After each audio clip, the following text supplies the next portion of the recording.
America और Iran के बीच क्या सीज फायर अब टूट चुका है? हॉर्मुज में कैसे है हालात और यूएई पर क्या ईरान ने अटैक कर दिया है?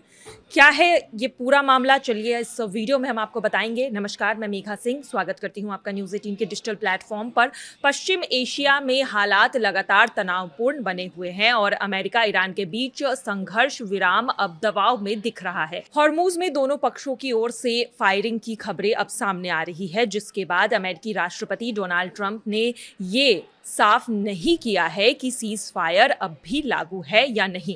इसी बीच यूएई ने यह दावा किया है कि उनकी वायु रक्षा प्रणाली पर ईरान की ओर से दागे गए 19 मिसाइलों और ड्रोन को हवा में ही मार गिराया है, जबकि दूसरी तरफ एक और ऐसे क्षेत्र हैं जहां पर तेल बंदरगाह पर ड्रोन हमले के बाद आग लगने की भी खबर सामने आ रही है। ईरान ने इन हमलों पर अब आधिकारिक प्रतिक्रिया भी दी है। ईरान के सैन्य सूत्रों का कहना है कि यूएई पर हुए हमले ईरान ने नहीं किए हैं। ईरान के सैन्य अधिकारियों से जुड़े सूत्रों ने यह बताया है कि यूएई को निशाना बनाने की कोई भी योजना ईरान अभी नहीं कर रही थी और ये हमले ईरान की जमीन से नहीं किए गए हैं। यह बयान ऐसे समय पर आया है जब हॉर्मुज में तनाव बढ़ता हुआ दिखाई दे रहा है और अमेरिका अपने जहाजों को सुरक्षित निकालने के लिए वहां तैनाती बढ़ा रहा है। ईरान की रिवॉल्यूशनरी गार्ड पहले ही कह चुकी है कि वह अपने विरोधियों से जुड़े जहाज़ों को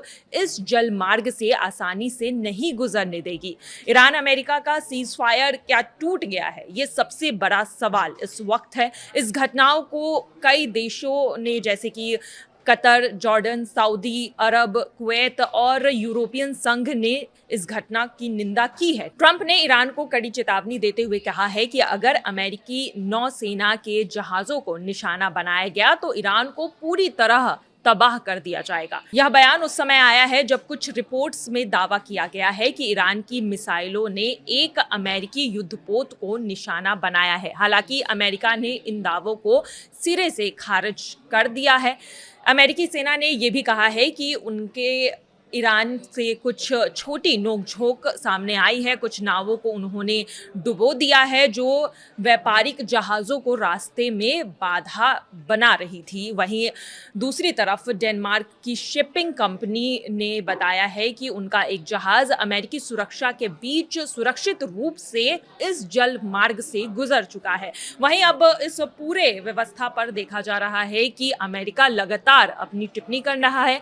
अब इस पूरे संघर्ष के बीच अर्थव्यवस्था पर भी क्या असर पड़ा है, ये देख लेते हैं। इस तनाव का असर वैश्विक अर्थव्यवस्था पर भी पड़ता हुआ अब दिखाई दे रहा है। तेल की कीमतों में बढ़ोतरी अब हुई है और शेयर बाजार में भी गिरावट दिखाई दे रही है। विशेषज्ञों का कहना है कि अगर यह जलमार्ग बंद रहा तो अमेरिका में पेट्रोल की कीमत $5 प्रति गैलन तक भी पहुंच सकती है। और इसी बीच ईरान के विदेशी मंत्री अब्बास अराक्ची ने भी कहा है कि यह संकट सैन्य तरीके से हल नहीं हो सकता। उन्होंने बताया है कि पाकिस्तान की मध्यस्थता में बातचीत आगे बढ़ रही है और सभी पक्षों को स्थिति को और भी आगे बढ़ाना चाहिए और बिगाड़ने से बचाना चाहिए। उधर डोनाल्ड ट्रंप ने ईरान के साथ युद्ध को मिनी वॉर कहा है, क्योंकि ईरान उनके सामने छोटा है। और इन सभी बयानबाजी के बीच एक बार सवाल यही उठ रहा है कि ट्रंप क्या सीज फायर तोड़ेंगे या फिर ईरान की तरफ से ये सीज फायर टूटेगा, क्योंकि हॉर्मुज में जो है लगातार फायरिंग की खबरें अब सामने आ रही है, जिसके बाद अब देखना यही है कि दोनों देशों के बीच क्या जो पीस टॉक है वो आगे बढ़ पाता है या फिर युद्ध वापस से शुरू हो जाएगा।